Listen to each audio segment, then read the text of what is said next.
រុនសុស្ដីអ្នកសិក្សាទាំងអស់ជាទីគោរពនិងជាទីមេត្រីបាទថ្ងៃនេះខ្ញុំមានវីដេអូមួយចែករំលែក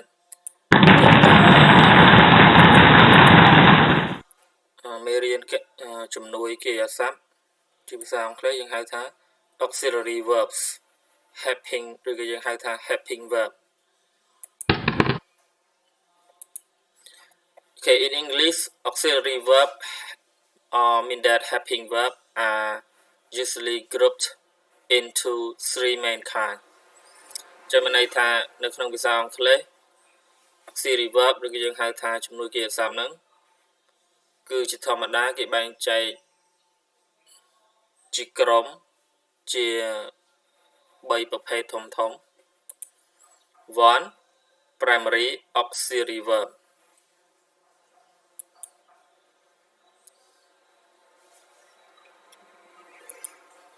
So this can act as main verb or helping verb depending on the sentence. ចឹងទាំងនេះអាចដើរតួជាmain verb ឬក៏ helping verb. Main verb ហ្នឹងណាគេសព្ទចម្បង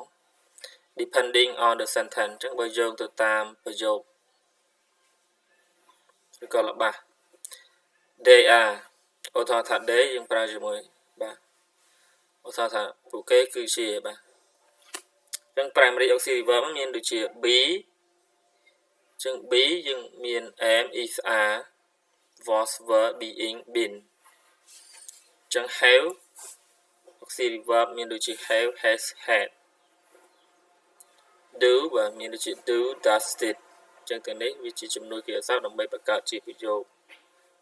សំណួរប្រយោគស្របប្រយោគបដិសេធអីហ្នឹង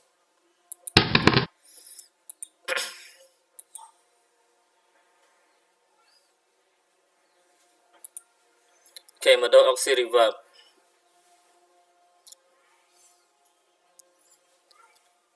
This show ability, permission, possibility, application, advice, etc. ចឹងទាំងនេះបង្ហាញពីលទ្ធភាព permission ការអនុញ្ញាត possibility សមត្ថភាព application កាតព្វកិច្ច advice ដំបូន្មាន etc. ចឹងមានផ្សេងទៀត common modal ចឹងនេះជំនួយកិរិយាសព្ទទូទៅមាន can could may might shall should will would must ought to ចឹង can could នេះប្រែថាអាច may might នេះប្រែថាប្រហែលជា shall ប្រែថានឹង should ប្រែថាគួរតែ will ប្រែថានឹង would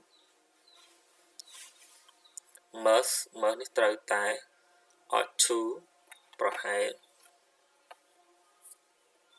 ជា example I can swim ខ្ញុំអាចហែលទឹកចឹងបង្ហាញពី possibility ពីសមត្ថភាព You should study harder អ្នកគួរតែរៀនឲ្យល្អជាងនឹងស្វិតស្វាញជាងនឹងចឹង should នេះជា advice ដំបូន្មានគួរតែ We must follow the rule យើងត្រូវតែគ្រប់តាមទូនីតិឬក៏ទូនីតិចឹងវាជា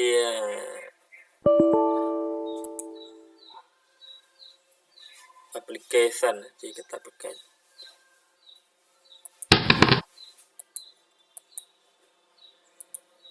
Okay, semi modal marginal auxiliary verb ចឹង auxiliary verb ទី3នេះគេហៅថា semi modal auxiliary verb. This behave partly like modal and partly like main verb. ចឹងទាំងនេះដើរតួជាផ្នែកដូចជាជំនួយកិរិយាសព្ទហើយនឹងផ្នែកនៃកិរិយាសព្ទចម្បង main verb. They include បាទពួកគេរួមមានបាទមានដូចជាពាក្យ need អញ្ចឹង need យើងប្រើមួយ to there to used to បាទ need នេះត្រូវការ there នេះហ៊ាន used to នេះមកថា ប្រើតែធ្លាប់ example you need to be careful អ្នកត្រូវតែប្រុងប្រយ័ត្នឬក៏អ្នកចាំបាច់អ្នកត្រូវការប្រុងប្រយ័ត្នឬក៏អ្នកចាំបាច់ប្រុងប្រយ័ត្ន He used to live here បាទគាត់ធ្លាប់រស់នៅទីនេះអញ្ចឹងរាល់ជំនួយគារស័ព្ទយើងត្រូវបូកជាមួយនឹងគារស័ព្ទដើម live គេថាអះទេហើយម្យ៉ាងទៀតពាក្យដែលនៅបន្ទាប់ពី to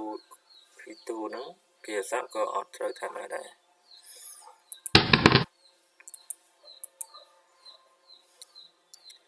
សម្រាប់